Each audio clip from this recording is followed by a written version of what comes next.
What's good, YouTube? Welcome to my channel, Lars in Conditioning.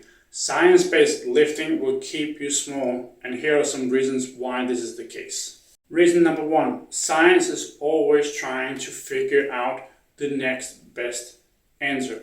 And the problem with this, when we're trying to adopt this sort of mentality into training, when there almost every week seems to be a new study coming out with your training split or volume or intensity or something else entirely. If you constantly are changing up your training because a scientific paper said this is the new best way, then you constantly be jumping forth and back between things and not really get accustomed to doing certain things, and you're not really going to grow from the training that you're actually going to do. You will never actually get to figure out what works for you and what doesn't work for you. So this is a big problem. You cannot just change what you're doing all the time. This is basically the new version of what people in the past would do. Is called program hopping, that they would constantly change their program all the time, and then they would be wondering, why am I not getting any progress? Because you're always changing what you're doing every single time, and this just doesn't work. Reason number two, what you see in a study as a conclusion and then try to take that as truth and then apply it to yourself, that will not necessarily work. The results in a study will be something that will be on average true.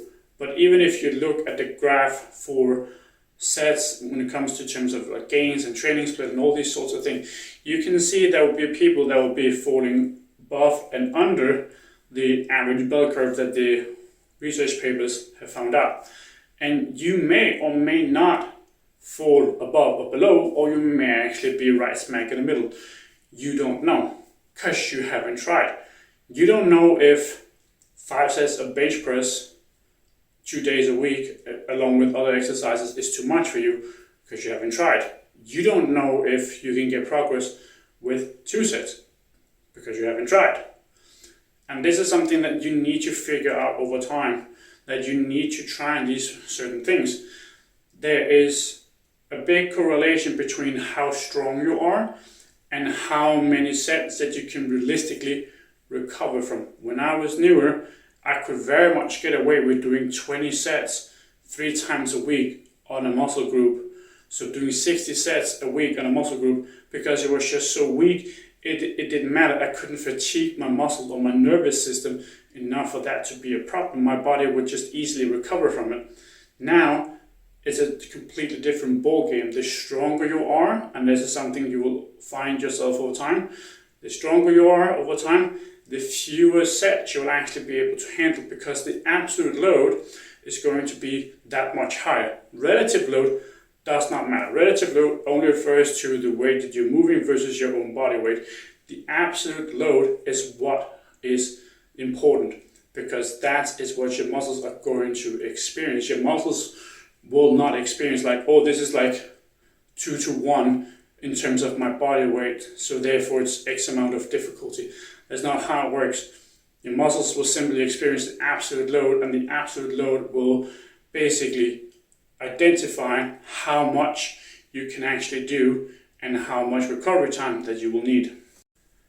Reason number 3, these studies are always done in a very controlled environment, which means that it's done with people that will basically be locked in a lab for X amount of weeks, meaning they're not going to be working or living their normal everyday life. So if we're talking in particular with high training volume studies, they don't have all the regular life stresses as they would have if they were just working their regular jobs and having to pick up the kids and so on and so forth. That's just not the case in these studies. In these studies, in this period of time, the 4 weeks or what it might be, that's all they have to do is train and rest. That's it. They don't have to do anything else.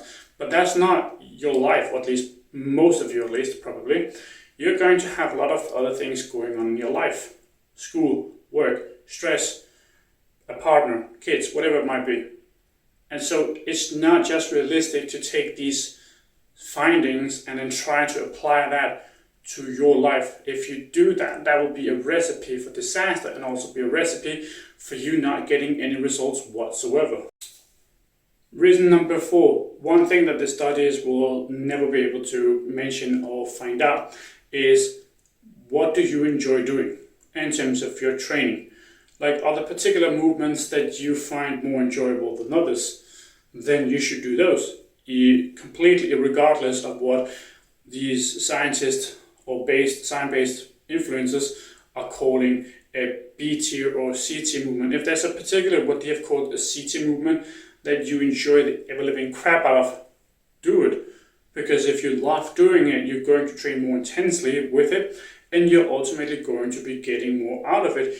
Your training enjoyment is entirely dictated upon what you like, and what you like will naturally mean that you're going to push that much harder and you're going to get a lot more from it. Thanks for watching. Lars from Conditioning, signing out.